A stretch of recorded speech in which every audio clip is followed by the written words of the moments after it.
सादी की मौत नेचुरल नहीं हुई थी, वहाँ पे क्या ऐसा क्या था कहने का? देखिए, ऐसा है कि ये सब चीज़ें क्यों कह रहे हैं, पॉलिटिकल चीज़ें, मैं इसका जवाब नहीं देना चाहता हूँ। लेकिन ना तो किसी को वहाँ पर बहुत व्यवस्थाएं हैं, कोई एक व्यक्ति चाहे किसी को पॉइजन दे देना, कुछ करना, ये संभव नहीं है। पूरी तरीके से हमारा जो कानून व्यवस्था है और कानूनी कार्रवाई जिस तरीके से भोजन मिलना चाहिए, वही भोजन पूरा परीक्षण करने के बाद कैदियों को दिया जाता है।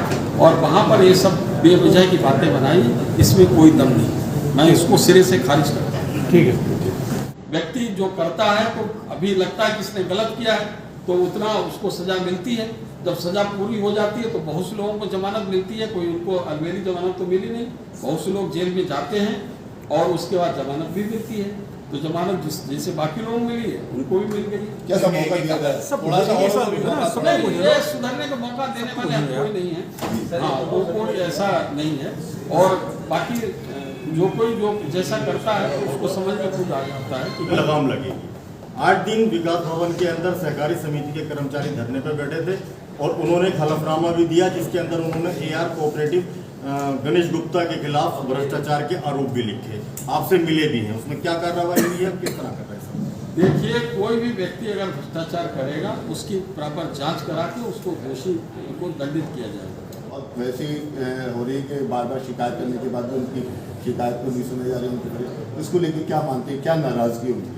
देखिए, ऐसा शिकायत तो सबको रहती है, लेकिन उन्होंने, मैं तो प्रभारी मंत्री हूँ और उनका चुनाव भी मैंने पूरा लड़ाया है, उनको जिताने का भी काम किया। उनसे जरा पूछिए कि कभी उन्होंने मुझे अवगत कराया इसी समस्या से। वो अवगत कराए ना, वो सीधे सीधे मीडिया में या सोशल मीडिया में कहना ये कितना उचित है? उन्होंने अपनी भूमिका का निर्वाह किया। भाई कोई बात है तो मुझे बताना चाहिए उनको, मैं समस्या को उनके समाधान करूंगा। लेकिन फिर भी आपने बताया है, मैं बातचीत करके इसको समाधान करेंगे। निश्चित रूप से प्रशासन बहुत संवेदनशील है, विधायक नहीं, छोटे छोटे व्यक्ति की भी सुनवाई हो रही है। आप जाइए, हमारे DM और कप्तान साहब कहीं किसी की ना सुन रहे हो, जनता में तो ऐसी बात नहीं है। तो जब जनता में नहीं है तो विधायक कैसी शिकायत कर रहा है, मुझे तो इस बात पर आश्चर्य है। मंत्री जी, आई लव मोहम्मद का इस समय जगह जगह दंगा हो रहा है, उसके बाद अब आई लव महादेव चल रहा है, क्या कहेंगे? क्या एक हिंदू मुस्लिम के मतलब ट्रेंड चल रहा है, क्या कहेंगे इसको?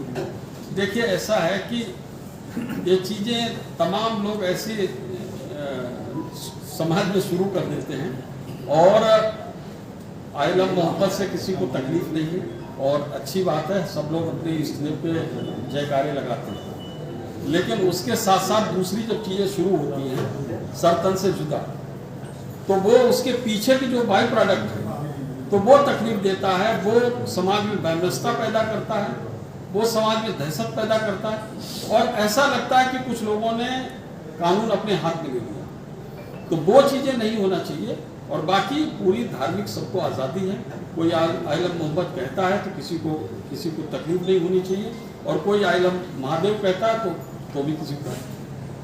एक प्रेस कॉन्फ्रेंस बुलाने का उद्देश्य जो GST में कटौती हुई, कटौती क्या, इसको महाकटौती करिए, इसको लेकर जिस तरीके का वातावरण पूरे देश में है, उल्लास का, आनंद का, तो उस परिप्रेक्ष्य में आज आप लोगों के साथ संवाद करने का मुझे अवसर मिला है।